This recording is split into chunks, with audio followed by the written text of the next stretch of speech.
So, Mr. Moya, in this legislation, is there any path to citizenship in this legislation? No, that's up to the federal government. Okay. And the executive order, could you help explain that to me a little bit? The impact of the executive order, the intent and purpose and impact? I'm sorry? Could you explain the President's executive order a little bit? My understanding is that this is, in your opinion, helping justify or helping provide a base for your request through this legislation. No, it's not. I'm not saying that that's helping this at all. I'm saying that... I'm just trying to understand if you can help me. Through the process... I can't hear you, Mr. Moya. Through the process, we've been passing this bill for the last 4 or 5 years.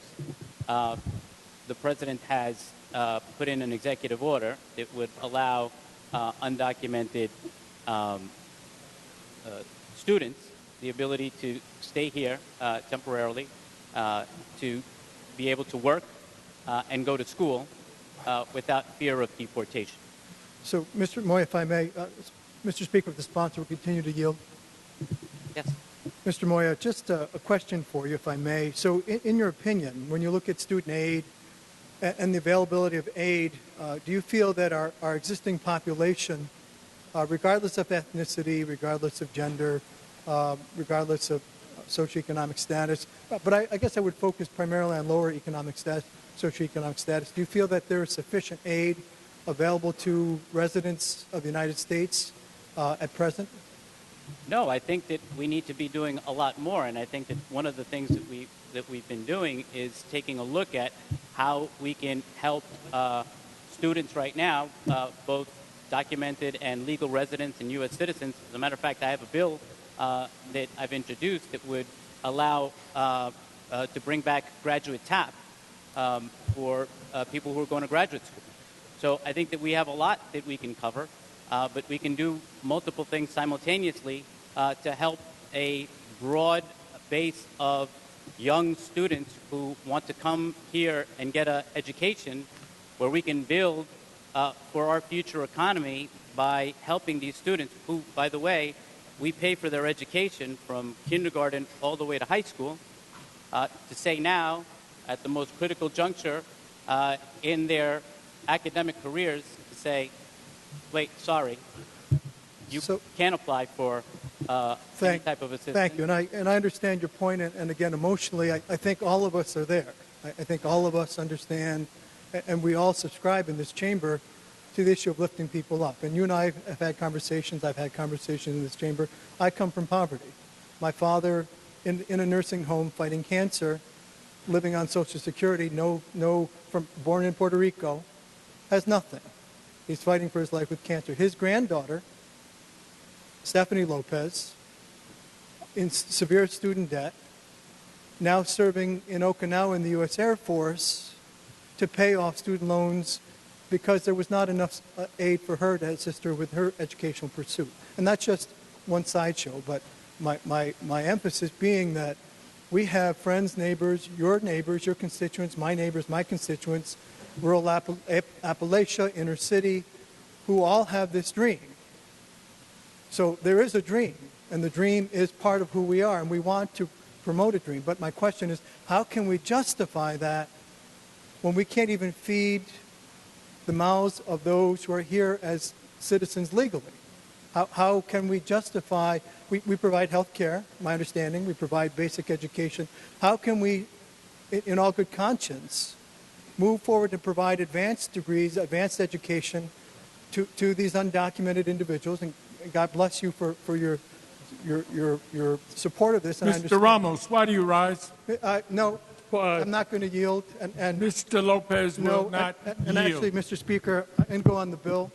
On the bill, Mr. Lopez. And I don't need another member to come and caution me and tell me that my ethnicity and my background is suspect because I take a different opinion. I've had that happen before. It's very insulting and demeaning and really inappropriate. So I'm just going to save you the time, my colleague, because I come from Puerto Rico. The blood is in my veins. My father would be the first to say, earn it. My father would be the first to say, come here as a U.S. citizen.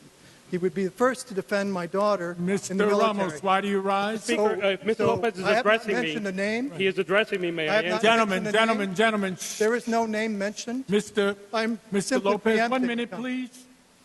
So, My Latino blood is Mr. boiling, Lopez, Mr. 1 minute. Speaker. You're on the bill.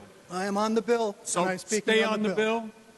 please. So speaking on the bill, Yes, sir. as a member of this House, and as someone who is half Puerto Rican, who values his descent and values being a Latino, I cannot support a bill where our own do not have the resources to get by, where we have 20 million Americans living with their parents because they can't afford their bills on their education. So this bill is well intended. We are compassionate, we are humane, we are providing health care, we are providing basic education, but there has to be a line drawn. And there has to be acknowledgement, which is not happening in this chamber, that there has to be a pathway to citizenship. This coming Friday, I will be in Kingston. Well, I will celebrate the naturalization ceremony, and many of my colleagues who are nearby celebrate as well. They take an oath of allegiance. They take an oath of allegiance to this country, to support its Constitution, to support its defense. That is not happening as we confer benefits to these other people. Find a pathway to citizenship. I'm happy to be part of that conversation, happy to be part of an intelligent, thoughtful process. Pardon my volume, I'll try to control it, but the Latino in me is a little upset here. To be part of a process that rationalizes our resources, rationalizes our priorities, puts in perspective who we are as a society and where our people should be. So my standing question is, what about the dreams of the American citizens who are denied access to higher education, who are denied the benefit of a better life because they can't get the resources? Yet we're going to take those resources, 27 million, sounds modest, and the discussion was modified, well, it was very genteel and very much on the fact, but there is an emotional side. And the right side is, we come in, we find a way to help support people compassionately, but we don't continue to provide benefits when our own citizens, and you know this, I don't have to tell you, I live in poverty, I grew up in poverty, I have neighbors who live in trailers with raw sewer running out of their homes, who have no hope, have no future. I get it. But we're not getting it with this bill, and we keep bringing it back year after year after year. Let's have an intelligent conversation about citizenship. Let's have an intelligent conversation about framing young people to become citizens and supporters of our Constitution.